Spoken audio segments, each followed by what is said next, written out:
Muy buenos días a todos. Este lunes el seminario de la Academia de Acuicultura se complace en tener como invitado al doctor Alfredo Olivera Gálvez, que se encuentra en la Universidad Federal Rural de Pernambuco, en Brasil, en el Laboratorio de Producción de Alimento Vivo y Laboratorio de Maricultura Sustentable.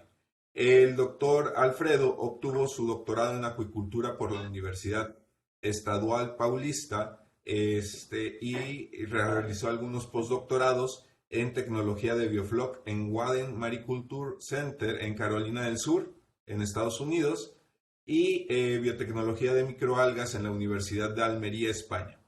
El doctor Alfredo Olivera es autor de varias publicaciones en revistas de alto impacto, donde sus publicaciones reflejan su interés de investigación en acuicultura sostenible, producción de algas, biotecnología de algas y bioremediación en la acuicultura. También pertenece al cuadro de profesores de los programas de posgrado de Ingeniería Ambiental y de recursos pesqueros y acuícolas. Y acuicultura, perdón. El doctor Alfredo es también investigador 1 en el Consejo Nacional de Desarrollo Científico y Tecnológico de Brasil. El día de hoy nos complace tenerlo aquí con este tema y le agradecemos mucho haber aceptado la participación. Sin más, le dejo la voz, la presentación y las cámaras, doctor. Le agradecemos estar aquí nuevamente. Adelante. Okay. Muchas gracias, Daniel, por la presentación. Entonces voy a comenzar con la presentación. Solo me disculpan, voy a retirar el tapabocas para comunicarnos aquí, ¿no? Voy a quedar un poquito lejos, así que estamos bien. Muy bien, como me presentó el doctor Daniel, ¿no? Soy el profesor Alfredo Olivera Gálvez, ¿no? Vengo de Recife y para mí es un placer estar con ustedes en este curso de posgrado. Agradecer a la doctora Kitty por toda la articulación realizada para poder venir aquí. Un placer estar con el profesor ahí, Francisco Marañón, a quien conozco desde hace muchos años. Muchas gracias por haber venido. Muchas gracias. Entonces, para hoy día me dijeron a presentar en la Academia de Acuicultura y escogí este tema, ¿no?, que venimos realizando en el nordeste de Brasil. Entonces, el título del trabajo se llama Avances en el uso de medios heterótrofos y mixotróficos en acuicultura. Pues bien, entonces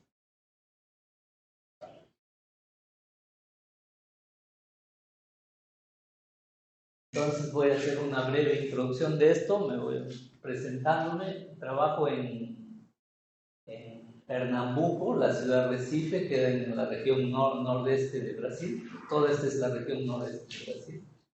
Ya avanzando, aquí se produce el 95% de los camarones marinos, mucha acuicultura en esta zona. Entonces el estado es de Pernambuco y aquí tenemos la ciudad de Recife, que es la capital, ¿no? Entonces, un poco para presentar la ciudad. Tiene mucha luminosidad. Ya midieron en media del año 100.000 lux. Aquí he visto que la intensidad luminosa es muy alta también. La temperatura media por año pasa a los 29 grados centígrados. Y allá acostumbramos decir que tenemos dos estaciones bien marcadas, una estación caliente y una estación muy caliente, ¿ya? Entonces son las estaciones que hay allá en Recife. Tenemos muchas playas locales muy bonitos, porque justamente se llama Recife por los arrecifes de corales que filtra el agua, y el agua es un azul turquesa en las playas. Es una ciudad muy antigua, ¿no? Ya va a cumplir 400 años desde la llegada después de la llegada de los portugueses, y es una ciudad vamos a decir, sería la capital de toda la región noreste del Brasil. Bien, entrando a acuicultura, aquí un cuadro que se repite durante varios años, ¿no? La acuicultura está en franco crecimiento a nivel mundial, ¿no? Si nosotros comparamos principalmente aquí en Azul, la acuicultura sube, en cuanto que aquí la captura de pesca ya anda estacionada hace muchos años. Este cuadro se va repitiendo en Latinoamérica y el Caribe, ¿no? Y nos vemos cómo la acuicultura va creciendo. Estos últimos años 10%, ya tuvieron años anteriores 14%, etc. Entonces, ese cuadro no es diferente en el Brasil. En el Brasil también nosotros tenemos una curva que está en franco crecimiento en acuicultura. Entonces, solo que allá los números todavía no son muy expresivos, ¿no? Pasamos del 1.000.000 de toneladas entre pesca y agricultura, y la pesca es pobre si comparado con otros países del Pacífico, por ejemplo, ¿no? Y en acuicultura se está subiendo bastante los últimos años. Un destaque para el camarón marino, el Peneus banamé y la tilapia, ¿no? Entonces son las especies que más se están cultivando, ¿no? En el tilapia estamos con 600.000 toneladas, ya pasamos a 100.000 toneladas. Y tenemos peces tropicales que están alrededor ya de 300.000 toneladas de año, ¿no? Tambaqui, pacú, ese tipo de peces, ¿no? Y allí nosotros vemos ahí alguna acción interesante. Por ejemplo, en el cultivo de camarones, nosotros hemos llegado a tener unos picos interesantes el año 2003, y después hemos tenido unas caídas, otra vez queriendo subir, otra vez otras caídas, ¿no? Y generalmente porque sufrimos ataques de muchos virus, ¿no? Aquí fue un ataque de un virus llamado la mionecrosis, y después aquí un virus de la mancha blanca que atacó en toda América del Sur, vamos a decir. Entonces son los problemas de apicultura, ¿no? Crece, mas no siempre crece, tenemos problemas donde tenemos que caer y después tenemos que recuperarnos. Bien, entonces en esa región donde vivo, en el noreste, nosotros tenemos la acción de los camarones marinos. Y aquí traje un cuadrito para ver cómo están esos productores de camarones, ¿no? Desde grandes productores hasta microproductores. Y nosotros vemos que la gran mayoría son microproductores y pequeños productores. O sea, la actividad ha crecido mucho, ¿no? Y esto se ha multiplicado básicamente. Y aquí yo separo estos grandes productores porque ellos ya tienen una tecnología avanzada, todo eso, al contrario que aquí, ¿no? Aquí hay simplemente una descripción de cada tipo de productores, ¿no? Como tienen análisis presuntivas, uso de probióticos, de airadores, si controlan calidad de agua, intensidad, las nurseries, por ejemplo, ¿no? Entonces son situaciones que nos llevan a analizar cómo está la actividad en el país. Entonces nosotros como universidad trabajamos mucho la parte tecnológica aquí con este sector. Y con ellos trabajamos un poco la parte de extensión, ¿no? La parte de asistencia técnica. O sea, cómo pasar la tecnología que existe aquí para esos productores. Entonces allí hay un problema también que tenemos que solucionar. En el país existen laboratorios de producción de poslarvas. Tenemos 31 laboratorios en nuestra región, ¿no? Con esta producción de poslarvas por mes. 17 de estos laboratorios tienen un sector de maduración, ¿ya? Entonces todo eso va soportando esa actividad de los camarones marinos, ¿no? En los laboratorios tenemos esa parte de reproducción y maduración, la parte de la agricultura, estas son instalaciones comerciales, la parte de nursery, ¿no? O sea, post la agricultura, y tenemos la producción de microalgas, ¿no? Para soportar esa actividad. Entonces, allá la producción de microalgas, dependiendo del tamaño del laboratorio, son 30.000 litros por día o 100.000 litros por día, dependiendo de... Y ahí nosotros tenemos algunos problemas, como mencionaba anteriormente, ¿no? Algunas enfermedades que van apareciendo, justamente porque se trata de intensificar esos cultivos de camarones marinos.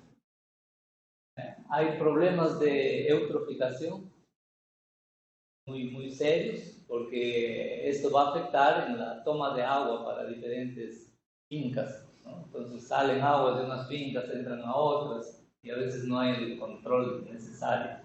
Y ahí crecen algunas macroalgas ahí que pueden ser interesantes para el estudio, ¿no? Entonces, cuando vemos esos problemas, nosotros vemos una finca y después vemos otra finca y más allá otra finca, y en el medio ambiente tenemos incremento de sólidos suspensos, incremento de fitoplancton, aparición de bacterias, y lógicamente los nutrientes en ese medio ambiente van cambiando a través del tiempo, justamente porque, ¿no?, aquí en esta finca, por ejemplo, se toma el agua por aquí y se elimina por aquí, ¿no? Y ahí va a venir otra finca por aquí. Entonces, son problemas que tiene esa nuestra actividad. Entonces, es un problema donde nosotros tenemos que procurar tecnologías responsables, principalmente con el medio ambiente, donde nos tengamos que tener la reducción de los grados de eutroficación, sedimentación, costos de producción, y tengamos que tener incremento en algunas otras variables, como factor de crecimiento, estabilidad del agua, asimilación de nitrógeno. Entonces eso nos lleva a perseguir modelos sustentables, modelos sostenidos de producción. Para esto nosotros caminamos en una serie de propuestas, ¿no? Una propuesta fotoautotrófica, que fue la que se utilizó en Brasil durante los últimos 20 años, ¿ya? Porque la actividad existe desde 1997, actividad comercial de producción de camarones. Ahí hay una propuesta heterotrófica y una propuesta quimioautotrófica y sus respectivas variantes, ¿no? Entonces, tenemos que buscar algún modelo sostenible para esta actividad. Entonces, vamos a la literatura y nosotros encontramos aquí algunas formas de propuestas, ¿no?, de ese modelo de crecimiento, principalmente relacionado con la productividad primaria, que son las microalgas, ¿no? Entonces, como mencionaba, ese sistema fotoautotrófico es aquel que nosotros realizamos durante muchos años, ¿ya? Y fue allí donde nos conseguimos tener esas enfermedades. O sea, tuvimos grandes productividades y también grandes problemas, ¿no? Y ahí aparecen estas otras formas, ¿no? Trabajar con energía orgánica, limitar la luz, ¿no? Ver cómo es esas fuentes de metabolismo. Hay algunas variedades entre estos dos tipos, un modelo fotoheterotrófico, o sea, ahí viendo, ¿no?, cómo es la fuente de carbono y también la presencia de luz, por ejemplo. Y terminamos con algunos modelos mixotróficos, donde ya se van teniendo una utilización secuencial o simultánea de estos factores, ¿no? Entonces, son los problemas que la universidad y el sector productivo tienen en los últimos años, ¿no? Solo para ver aquí, voy a tomar como ejemplo los nurseries, no sé cómo le llaman aquí, en Brasil es versario, en Ecuador le dicen precría, ¿no? Entonces, aquí tenemos estas larviculturas donde se produce la larva y directo va para engorda, o sea, no hay necesidad de nursery. Más hay otros emprendimientos que tienen unos tanques donde ya hacen un tipo, una precría, le dicen nursery de crecimiento. Y tenemos otras fincas, ¿no?, donde las fincas construyen aquí unos tanques de nursery intensiva primaria, donde después de la larvicultura pasa a estos versarios y solo después de estos versarios pasan a los viveros, ¿no? Esto fue realizado justamente después de haber tenido esos brotes de ataques de virus, ¿no? Entonces hoy día nosotros tenemos los productores que separamos en sistemas bifásicos y sistemas trifásicos, ¿no? Una parte primaria, una secundaria, o también una trifásica con primaria, secundaria y nurseries de crecimiento. Todo esto para ganar sobrevivencia, ¿no? Porque afuera, en el engorde, viene la gran mortalidad por los virus. Entonces tenemos que prepararlos en estas zonas. Y así dividiendo, se fortalecen esas larvas, ¿no? Entonces aquí tengo algunas densidades que se practican en el sector productivo. Generalmente están 30 días en una nursery primaria, 30 días en una secundaria. Y dependiendo aquí de cómo es la finca, 40 y 60 días ya tenemos en esa fase donde se puede llegar a 1 gramo de camarón, ¿no? El peso de camarón juvenil. Entonces, ¿por qué llegamos a ese gramo? Porque a ese peso ya el camarón es más resistente y puede enfrentar toda esa fase de engorde, ¿no? Bien, entonces, eso es lo que decía ahorita, ese sistema intensivo, ¿no? Nos va a producir todas esas mejoras, ¿no? Están las recomendaciones de Samoa: alta sobrevivencia, mejor rendimiento y mejores resultados de conversión alimentaria. Entonces, voy a describir primero cómo es ese sistema autotrófico que hoy en día es, vamos a decir, tal vez el 50% todavía de los productores continúa practicando. ¿Ya? Entonces, se producen las larvas en laboratorio, de ahí se transportan, ¿no? Hay un proceso de aclimación o aclimatación, donde hay ese control de todas las variables físico-químicas. Hay diferentes tipos de aireación en esas formas de aclimatar, de tener esas larvas, ¿no? Algunos producen sus blooms algales, de preferencia aquí tenemos las diatomeas, ¿no? Donde van a fortalecer esas poslarvas que vienen del laboratorio y después van a ir a las engordas, a las fincas. Aquí tenemos, ¿no? Las densidades que se practican, son todavía bajas. Y el peso final de una poslarva, que es entre 30 y 50 miligramos, tiempo de 10 o 20 días, 30 o 50 miligramos. Ese es el peso de la poslarva que va y se enfrenta a todo lo que venga ya en los cultivos de producción, ¿no? Lógicamente hay los sistemas de alimentación, ¿no? Generalmente aquí son por voleo, esos requerimientos. Ahí también tenemos otros tipos de nursery que son más intensivos. Entonces allí nosotros ya practicamos densidades mucho mayores, 500 a 1000 por árbol. Más estamos con aireación. Entonces más o menos 15 caballos de aireación por hectárea, o lo que va soportando esto de aquí.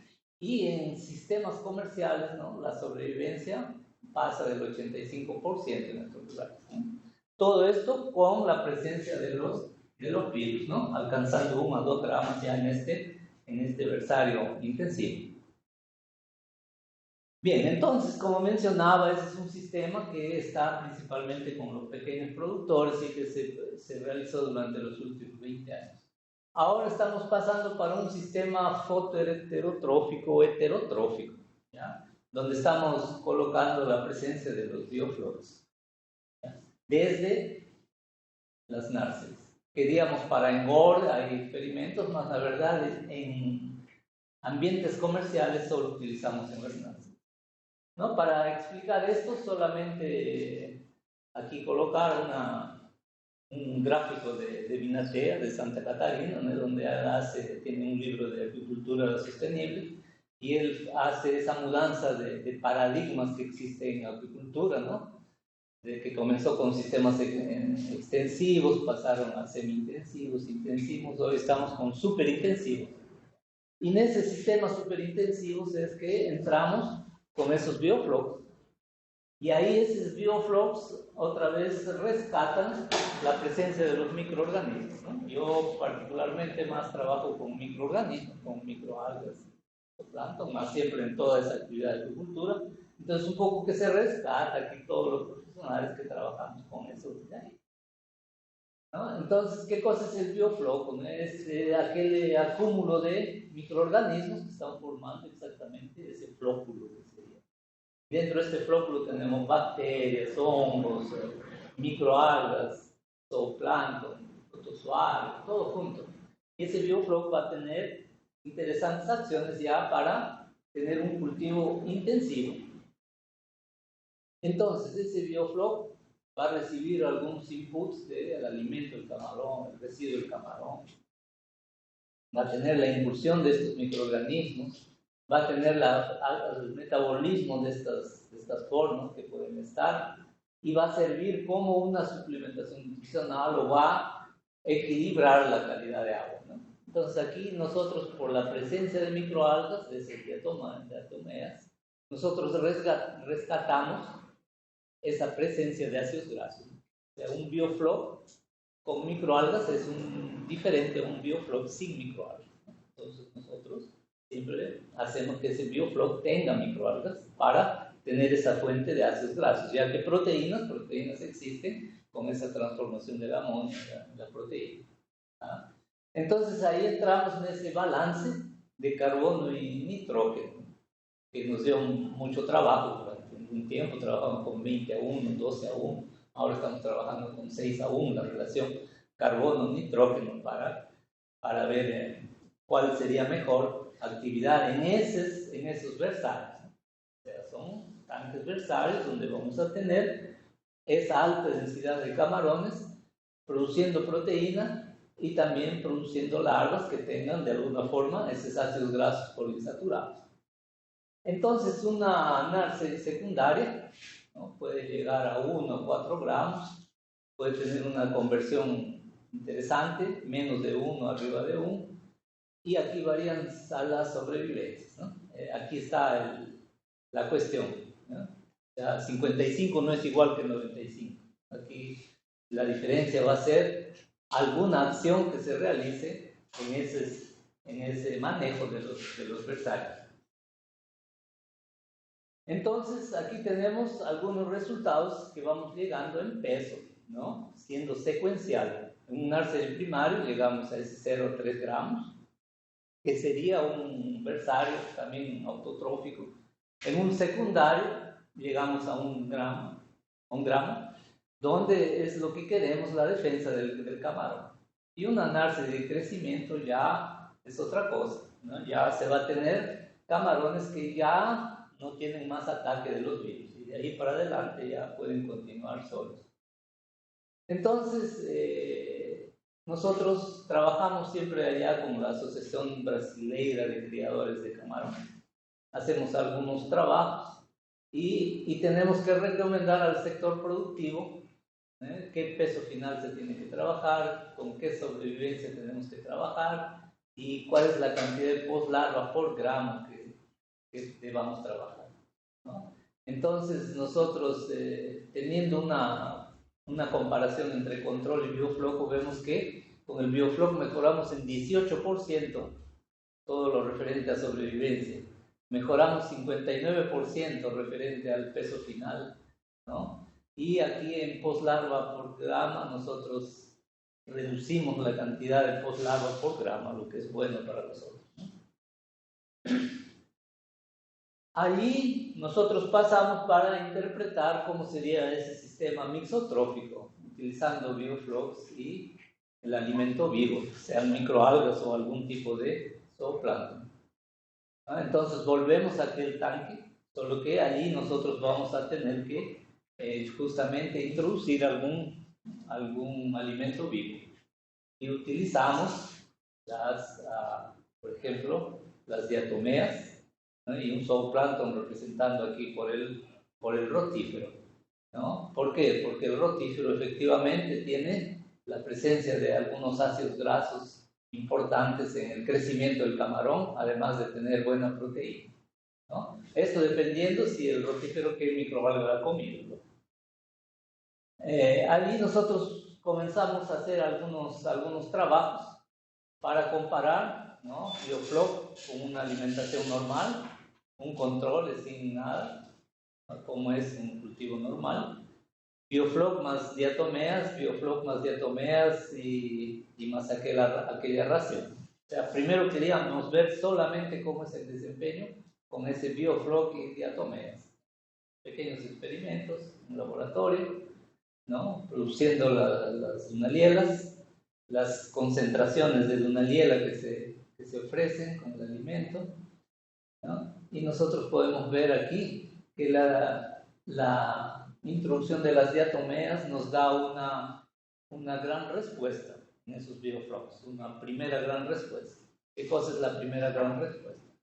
Que va a caer con el tratamiento con diatomeas y diatomeas con ración, va a caer la concentración de cianobacterias. O sea, nosotros teníamos una concentración representativa de cianobacterias. Más introduciendo diatomeas, nosotros comenzamos a bajar las cianobacterias. Entonces fue nuestro primer gran resultado, ¿no? Las cianobacterias tenían después una acción ecológica que tiene que ver con los virus. Instalan las cianobacterias, vienen las bacterias patogénicas y de ahí queda todo listo para el ataque, ¿no? Entonces, nosotros vemos que cuanto al camarón, en esa fase larva, nosotros llegábamos a 180 miligramos de peso, ¿no? Pero nosotros vimos que con las diatomeas, ¿no? Tal vez no vamos a tener eso de los números ahora, más prácticamente estamos subiendo, ¿no? Estuvimos en casi 100 gramos, de 180 miligramos a 260 miligramos, por la presencia de diatomeas mezcladas con esa ración, ¿no? Entonces fueron dos grandes triunfos, ¿no? Estamos eliminando las cianobacterias y el camarón está creciendo más, lo cual es lógico. Entonces, esas diatomeas contribuyeron a tener un mejor desempeño de las larvas, ¿no? Identificamos algunas diatomeas que controlaban las cianobacterias, identificamos unas diatomeas que vivían fuera del biofloc, identificamos otra diatomea que ya formaba parte del biofloc. O sea, existen diatomeas y diatomeas, unas tenga, y ocurre que navícula es una diatomea bentónica. Entonces, para ella fue fantástico mezclarse ahí con el biofloc, ¿no? Aquí fue una producción que tuvimos en navícula. Esto realizamos en Estados Unidos inicialmente en un bioensayo, ¿no? Camarones, y fue en el Guadel Mariculture Center, ¿no? Donde producimos la navícula, que en ese momento era para controlar las cianobacterias, y efectivamente conseguimos controlar esas cianobacterias, ¿no? Allí volvimos a hacer otros trabajos y ya no trabajamos solo con las diatomeas, sino que pasamos a trabajar específicamente ya con navícula, ¿no? ¿Por qué? Porque tiene grandes características importantes para el camarón, principalmente los ácidos grasos poliinsaturados y los 20 y los 22 omega 3. Entonces aquí tenemos los bioflocos, y ahí, y ustedes que trabajan con microalgas pueden ver aquí unas navículas. Las navículas ya están formando parte del biofloc.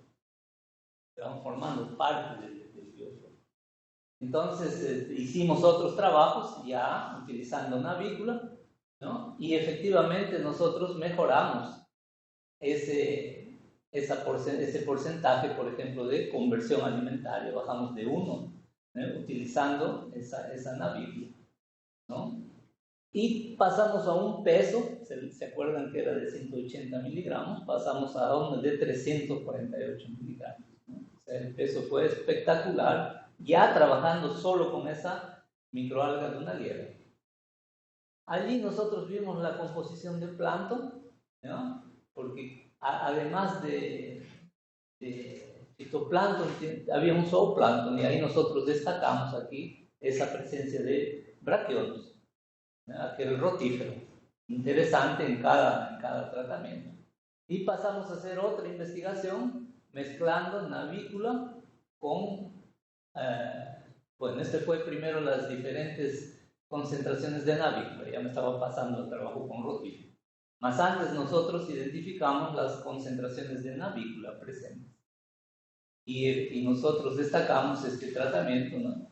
Con una frecuencia de cada 5 días estar inoculando la navícula, y nosotros vemos que con esa inoculación de navícula, aquí en este tratamiento, en este, nosotros tuvimos grandes cantidades de AGA, glucosa hexanoico ácido, ¿no? O sea, era lo que nosotros precisábamos para alimentar el camarón. Entonces, hay bioflocos y bioflocos. Bioflocos ricos en proteína, y estos nuestros bioflocos ricos en proteína y en ácidos grasos, gracias a la navícula.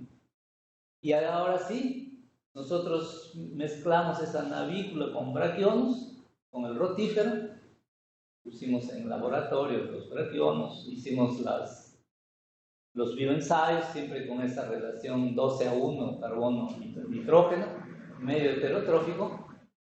Tuvimos esa navícula y braquionos, un tratamiento, otro solo navícula, otro solo braquionos. Para nuestra buena suerte, la combinación navícula y rotíferos nos daba una mejor conversión alimentaria, se confirmó menos de 1, unas sobrevivencias extremadamente positivas, casi todos sobrevivían, y un peso exageradamente alto, ¿no? Llegando a 1 gramo. Entonces aquí nosotros verificamos esas acciones de esa microalga bentónica y ese rotífero. Entonces, todo eso hoy día se está aplicando en el sector productivo. Y ahora nosotros pasamos a ver cómo serían esos métodos mixotróficos. Entonces, para eso tenemos que trabajar ahora sí solamente con los laboratorios o las fincas que ya tienen una estructura razonable, ¿no? O tienen la presencia de aquellas nurseries, pequeños tanques tipo preversario, donde vamos a producir un camarón ya que se libre de todas los ataques de los virus, de las bacterias. Entonces, en un cultivo mixotrófico, cosa es mixotrófico, una parte heterotrófica, otra parte autotrófica, ¿no? Nosotros siempre incluyendo aquí, ¿no?, a las diatomeas, las navículas y rotíferos, y estos de aquí ya son datos de producción comercial, ¿no? Solo con diatomeas se llega a 260 gramos, con navícula 348, con navícula mejoramos, y con navícula y rotífero llegamos al gramo, ¿no? Entonces son situaciones que nosotros mejoramos para el sector productivo, ¿no?, base a grandes investigaciones. Y hoy día este sector productivo ya aplica, ¿no?, rutineramente, y estos datos son ya de varios cultivos, ¿no? Por ejemplo, de un vivero, de otro vivero, una media, de un tanque, de otro tanque, un promedio de esa productividad para tener cuántos kilos por hectárea por ciclo se está teniendo en esto de ahí, ¿no? Entonces, se están produciendo, lo que antes se producía 800 kilos por hectárea, hoy día se vuelve a producir los 8.000 kilos por hectárea, ¿no? Entonces, ya se tiene, solo que los tanques son pequeños, ¿no? Son pequeños todavía y se tienen que estar regulando esas actividades. Más o menos este de aquí es un formato de una nursery que se está multiplicando entre todos los productores, ¿no?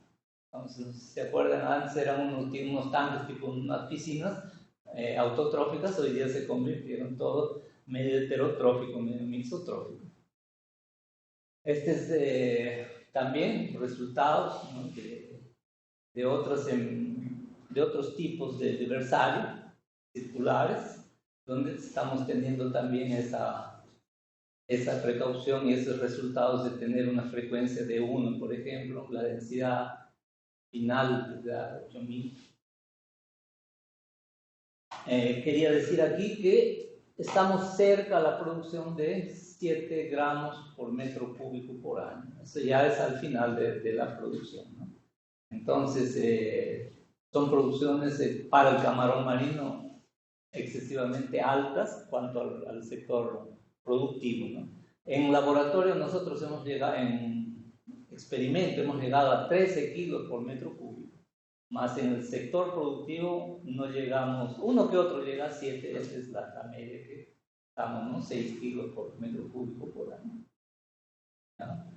Aquí tenemos con la aplicación de los versarios secundarios, que también ahora se convierten ya en estructuras replicadas en todo el sector productivo.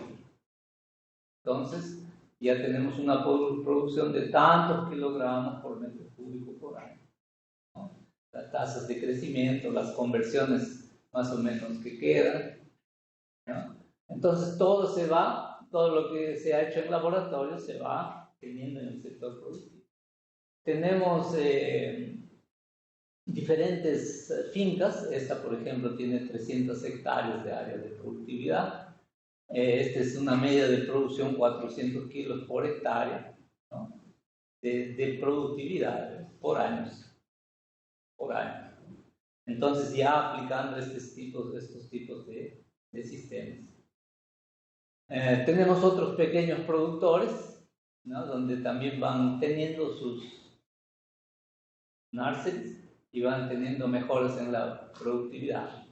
Esta es otra finca. Entonces les estoy trayendo datos de producción comercial, ¿no? Todo lo que eran nuestros trabajos, publicábamos en los papers, y todo lo estamos replicando en el sector productivo, ¿no? Lo que nos interesa es que la sobrevivencia está alta. Nosotros en sobrevivencia habíamos caído a 20-30% sobrevivencia, ¿no? Entonces, todo eso de ahí hemos recuperado, estamos avanzando.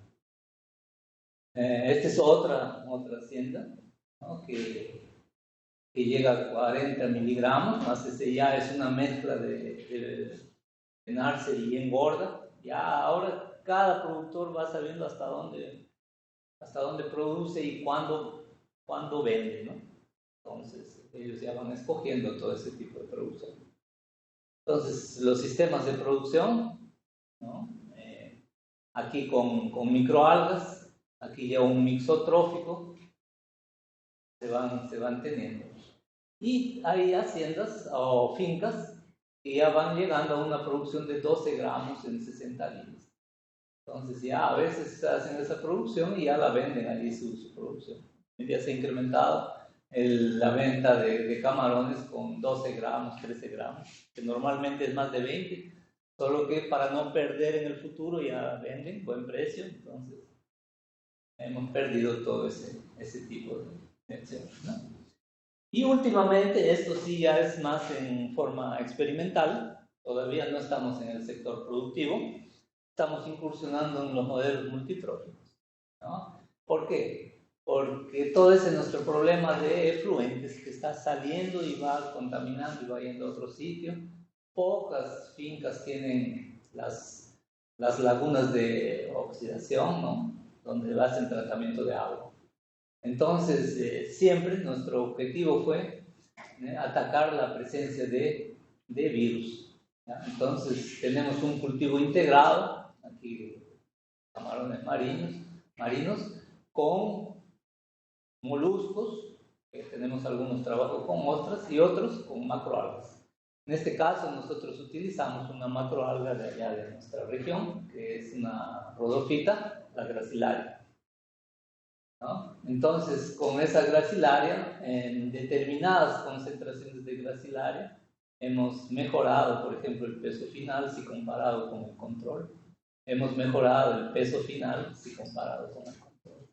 Entonces, un peso interesante de colocar las macroalgas, en este caso gracilaria, junto a los camarones marinos.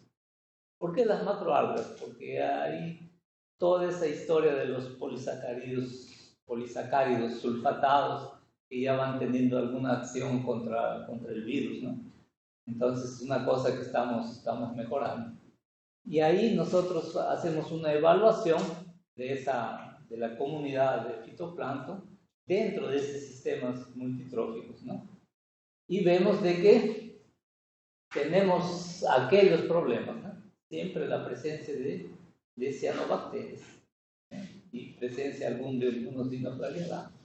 Nosotros hemos detectado que algunas cianobacterias crecen independiente de cualquier otro tipo de acción, ¿no?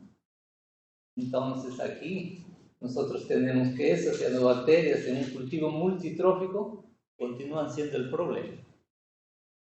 Entonces estamos atacando ese problema. Hemos reconocido esas cianobacterias que tienen un metabolismo interesante dentro del vivero, más que reducen el crecimiento y son propicios para desequilibrar todo ese medio ambiente, ¿no? Entonces aquí tenemos algunos géneros, ¿no? Aphanocarpa, Schizotrix, Myconastes, ¿no? De que son abundantes en todos los tratamientos. Estamos estudiando y hay grandes valores ecológicos, ¿no? Este es el índice de Shannon o el índice de biodiversidad, donde nos dicen de que son altas las presencias de cianobacterias, la abundancia de cianobacterias en estos viveros. De todas formas, con la presencia de macroalgas, nosotros hemos minimizado eso de ahí, ¿no? Antes era 83% de abundancia de cianobacterias, hemos bajado a 71%. En la cuestión de crecimiento del camarón, de regulación del agua, y bien, más nos falta aquí esta parte. Tal vez sea interesante cambiar de macroalga, ¿no? Que esa macroalga es de nuestra región, la verdad que tenemos. Estos son los datos del plancton presente allí. Después de los del plancton también tenemos de bacterias, ¿no? Las similaridades que hay entre esos a través del tiempo, ¿no?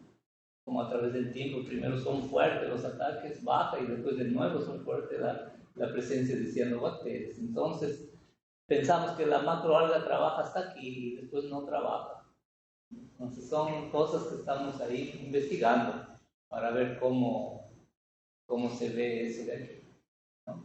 Entonces estamos con toda esa cuestión de trabajar camarones y macroalgas, tipo un sistema de apoponia allá, más, y multitrófico que le estamos dando. No trate los resultados con moluscos, más hay una combinación entre camarones, ostras y macroalgas que mejoró sensiblemente los resultados, ¿no? Solo que ahí viene el problema, ¿no? Las ostras tendrían que pasar por un proceso de depuración después para que sean de alguna forma utilizadas, ¿no? Definitivamente no sirve para alimentación ahí en este caso. Y retiramos las ostras porque las ostras, hay unas investigaciones paralelas descubrieron de que era uno de los principales factores, vehículos de contaminación del virus al camarón. Entonces preferimos retirar por ahora, ¿no? Muy bien. Entonces de esa consideración que traje para ustedes del sistema productivo en Brasil de camarones marinos, comparando sistemas autotróficos, heterotróficos, mixotróficos, ¿no? Podemos decir de que hoy en día ya es una realidad. Todo el sector productivo utiliza navículos, ¿no? De una u otra forma, ¿ya? Los rotíferos, el 80% de ellos han asimilado, y esta sería nuestra propuesta, ¿no? De que las macroalgas utilicemos en una parte posterior, más como mencioné, solo hasta cierto tipo de gramas del camarón.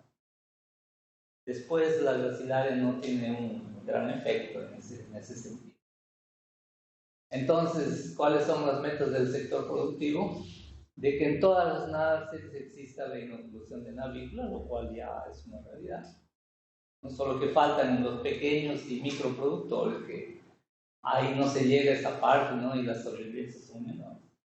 Y incorporación de una alga, no necesariamente gracilaria, puede ser otra rodofita, ¿no?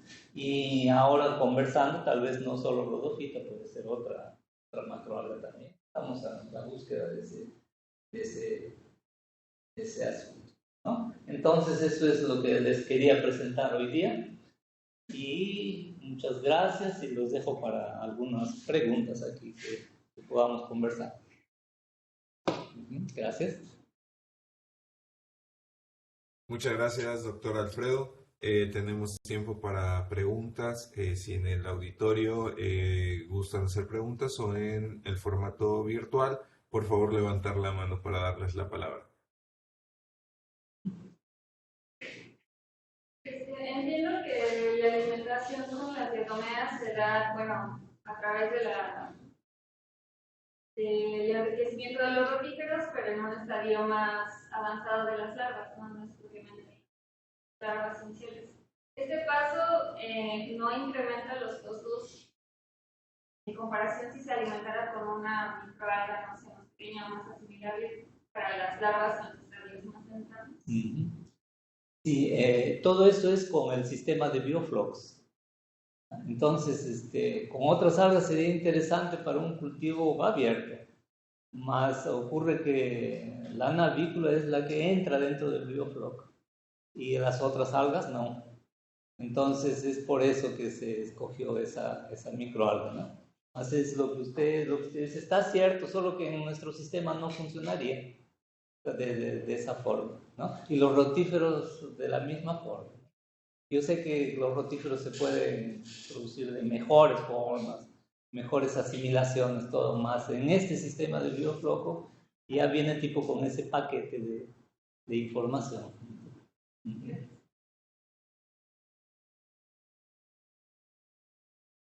Gracias. ¿Alguna pregunta? Adelante en el auditorio. En el caso, por ejemplo, de su recurrencia de cianobacterias, es también por sus salinidades, ¿no? Ustedes, más o menos, ¿cómo están manejando las salinidades? Buena pregunta. Bien, aquí yo coloqué todos los trabajos a nivel comercial, ¿no? Nosotros trabajamos en salinidades desde 10 de salinidad hasta 65 de salinidad, ¿no? Entonces, hay unas regiones en el mapa, ¿no? Unas regiones donde las salinidades son muy altas por la evaporación. Allí nosotros tenemos un tipo de cianobacterias, tal vez la Phanerophyta sea la que va a dominar. Y más el mayor problema son en estas entre 10 y 25. Entre 10 y 25 ocurren las Anavena, Anavenopsis, todas esas productoras de toxinas que van a ser las que después van a dar paso a la presencia de bacterias patogénicas y virus, ¿no? Coloqué en forma general, más respondiendo a tu pregunta, el problema entre 10 y 25 de partes por mil de salinidad es mayor. Y cuando hay las épocas de lluvia, hay un relave, donde todo el agua que entra a la hacienda entra con bastante fósforo, ¿ya? Entonces allí la presencia de cianobacterias crece, ¿no? Entonces en esos momentos son los que nosotros estamos con más cuidado. Sí.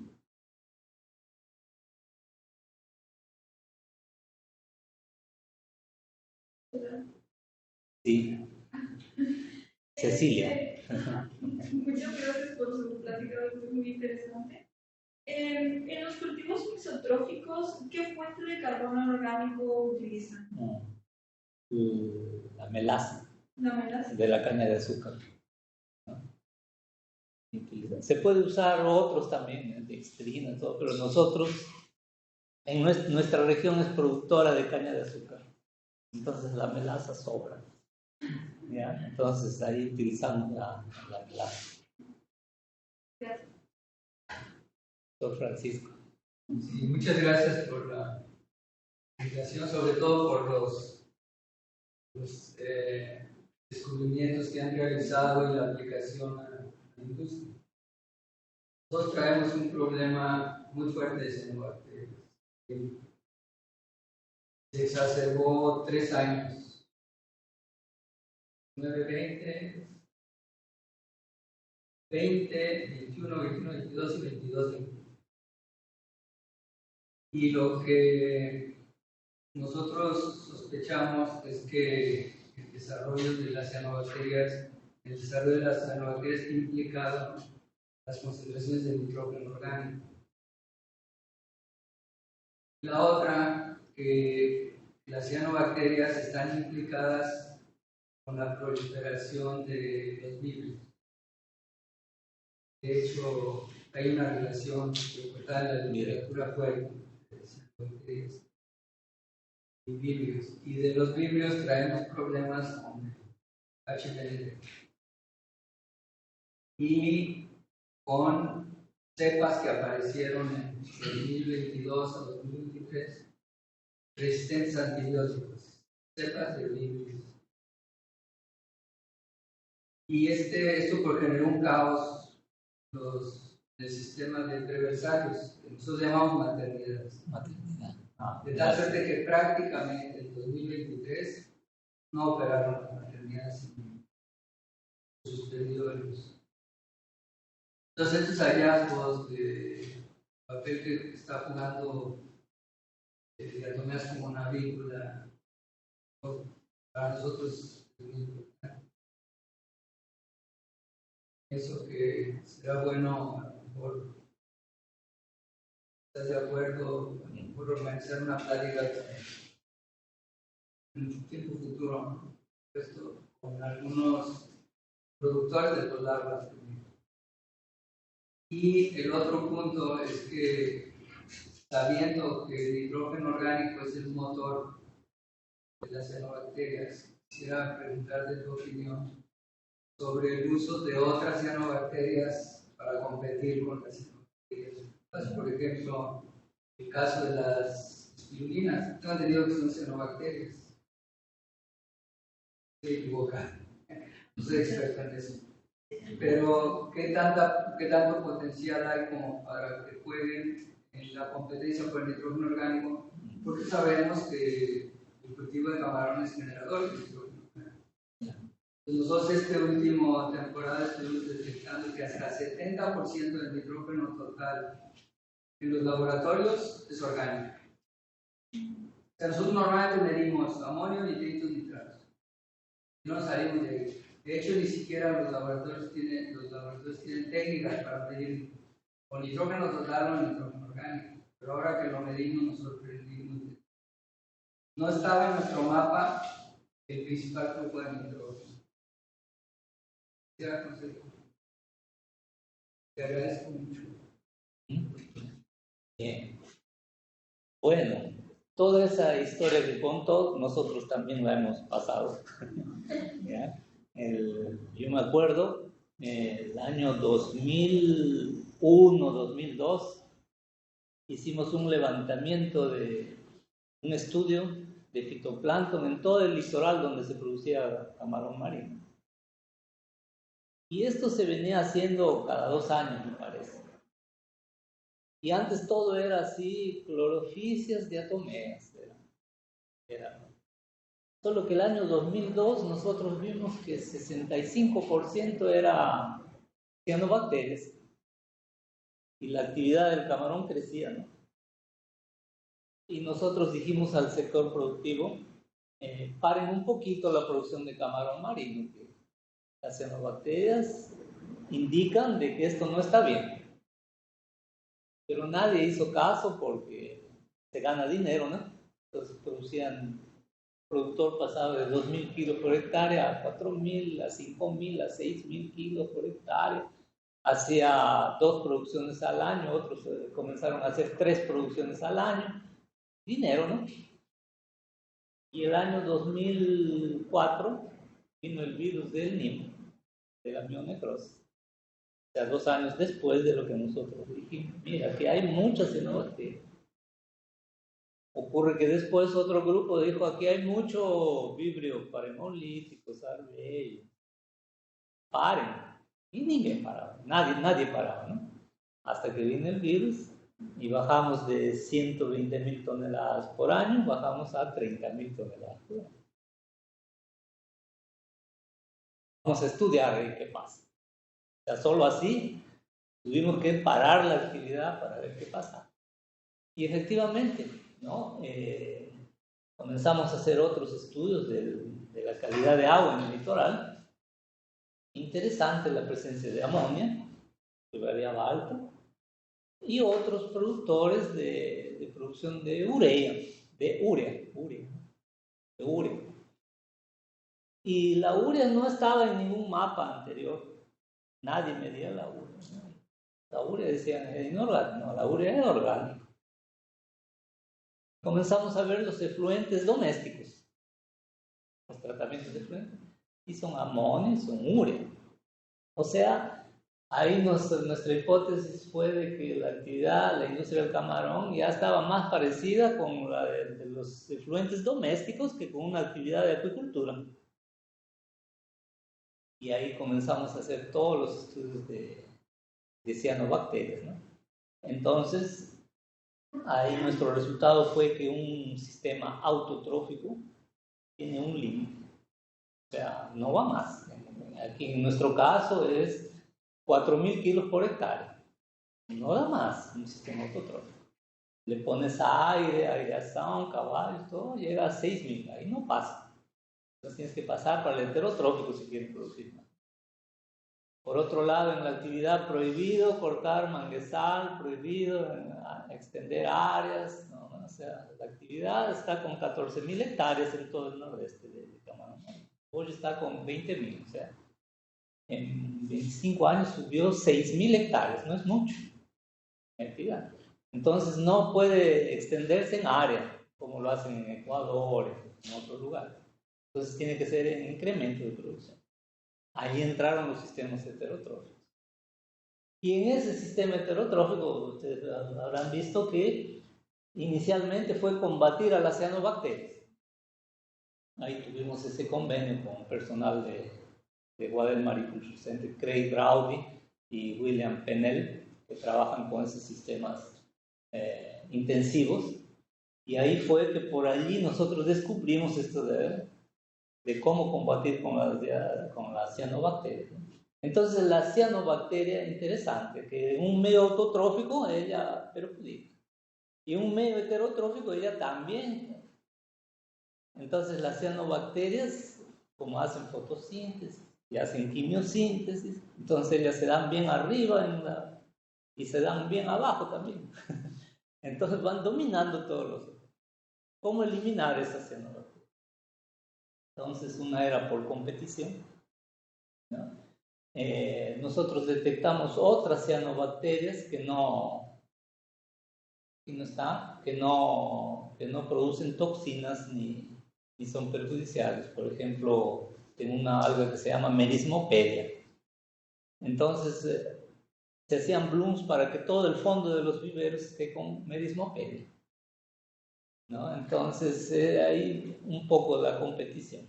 Ahí entró los bioflocs, y en los bioflocs con las diatomeas que por competición retiran a las cianobacterias.